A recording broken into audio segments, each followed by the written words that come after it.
Hi,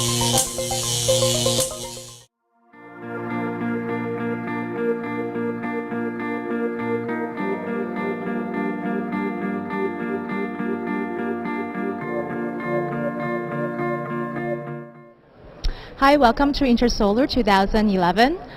We have here Ben Compton, the Chief Operating Officer of North American Operations of Meteocontrol. Welcome, Ben. Thank you.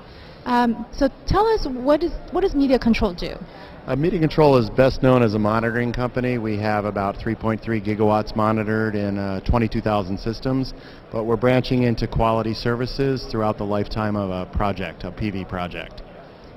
But you do more than monitoring, right? Yes, we do. So during the planning phase, we could do manufacturer's audits, technical due diligence. During the construction phase, construction supervision. During the operational phase, O&M, operations management, asset management, things like that. And where are your main operations? Are they mostly in Europe, or have you been doing a lot of that in the U.S.? Right now, the majority of the systems are located in Europe. We just launched in the U.S. about 6 months ago, so we're growing. As the market here grows, we expect to grow with it here and in Canada. So. And talk about what do customers want when they go to Meteocontrol? Right. Well, our goal is to have our customers have the highest quality systems installed so that they have optimized yield, which would maximize their ROI. So they want to make sure they're making money with their plants, and we want to help them have that through not guaranteeing yield, but optimizing yield through the quality of the selection of the components, the quality of the EPC firm that's selected, the installation practices, the O&M program they have going. And so when they get, it's actually literally a report, right, talking about... Right. We have a new product that would be a PV technical certification rating for the plant, so like a AAA, AA rating for the plant that wraps all of those services we provide up, that would inform then the financial risk model, and you could take that to the bank and potentially have a few more yield points given to the project or better financial terms. So, what kind of data do you use to create that report? To create the point, there are hundreds of points that we would look at. We would look at the component selection, the PV modules that were used, the inverter efficiency, the design of the plant, what the reputation of the EPC firm, what kind of quality control they have during the construction process, what kind of a comprehensive O&M program they would have during the operational lifetime of that plant. Are they going to get there within what kind of time frame? What's the warranty coverage on all those components? Everything like that you would look at, make a determination of the overall risk of that plant, and the goal is to have the highest rating possible, that you get the best terms from your financier when you're developing that project. And the rating system is something that's developed by Meteocontrol or something that's industry-wide? Yeah, right now we are developing it in-house, but some of the general criteria could be adopted by the industry. And it sounds like a lot of data they use are public, is that right? The weather and efficiency numbers? There is public weather data or radiance data for certain sites that are used to do yield reports, energy yield reports. There would be public PV module rating from the manufacturer. You'd have some tests done on that to verify that was actually accurate. Inverter factory test data, things like that you would be looking at. So what sets Meteocontrol apart from other similar firms? I think our experience, we've been in the business for 30 years and the size of our database, we have 3.3 gigawatts monitored. We use that data to keep informing through a feedback loop the energy yield reports we generate. And just the breadth of what we offer, we have that end-to-end one-stop shopping for developers, installers, financiers to be the quality control point for them for their projects. No, is it possible for a project developer or owner to hire you to do the yield report and then to also hire you to do the monitoring service?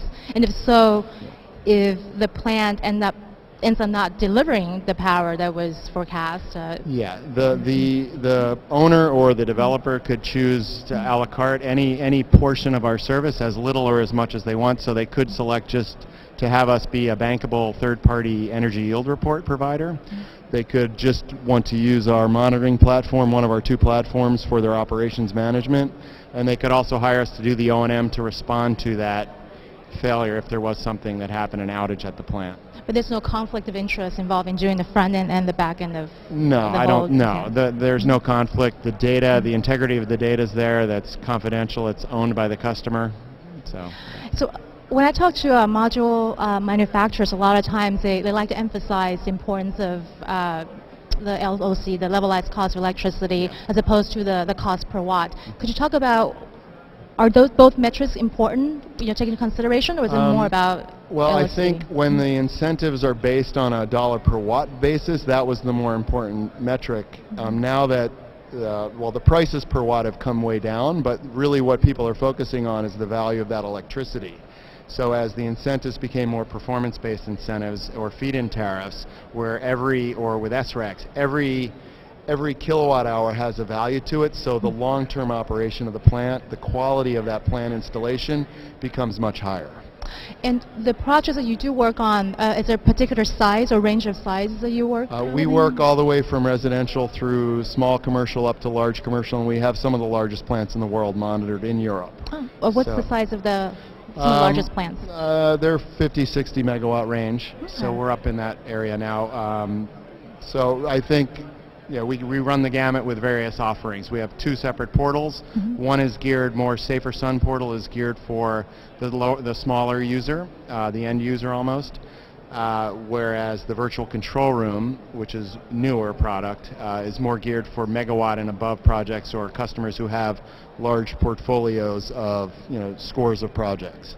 And just want to clarify, we talk about residential or commercial systems, you're talking about companies that are installing. The installers would be the ones who actually hire you to do the monitoring, not the individual homeowners. Correct. Or we work with partners. We have a partner program where they're set up. They would during their installations be providing the portal as part of their service. They would have different levels of access for the end user, the homeowner, that may just see how their system's doing that day, whereas they, as the operator, the warranty holder, may have more the administrative function and more operational analysis tools for them.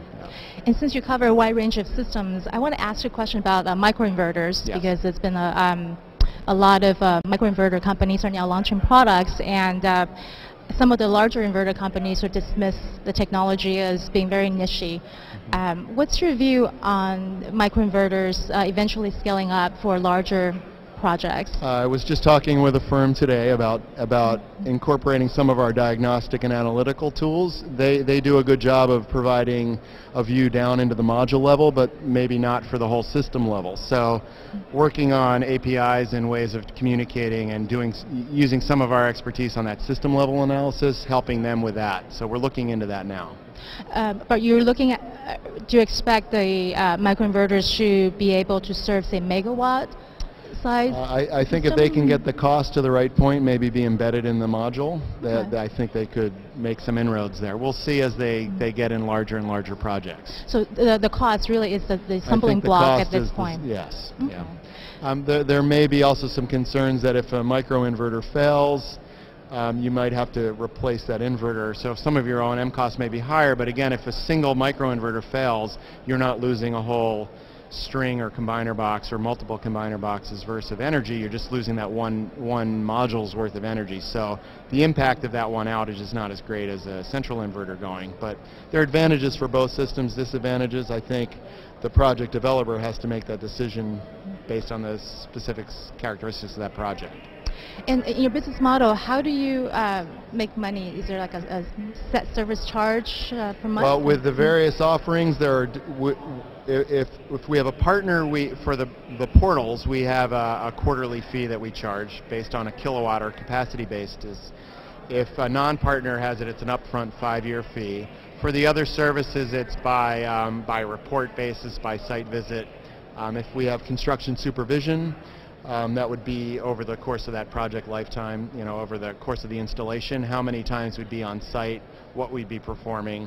For operations and maintenance, there would be, depending on the level of service required, if they want, 5-hour response versus 24-hour response versus, just to prevent a maintenance or cleaning plan, there would be different levels of fees. And there's a lot of talk about how the utility scale market is going to grow faster in the U.S. Is that the segment that you're focusing on? I think our sweet spot is the small to large commercial. The utility level, there's a lot of competition up there from the SCADA systems that are already existing. The utilities want to use the products they're familiar with, but there are opportunities to develop communications protocols to use our analytical tools that are familiar with that PV segment to communicate up into their SCADA systems to help them with that. Great. Well, thank you very much for coming. Thank you for interviewing. Okay. Take care.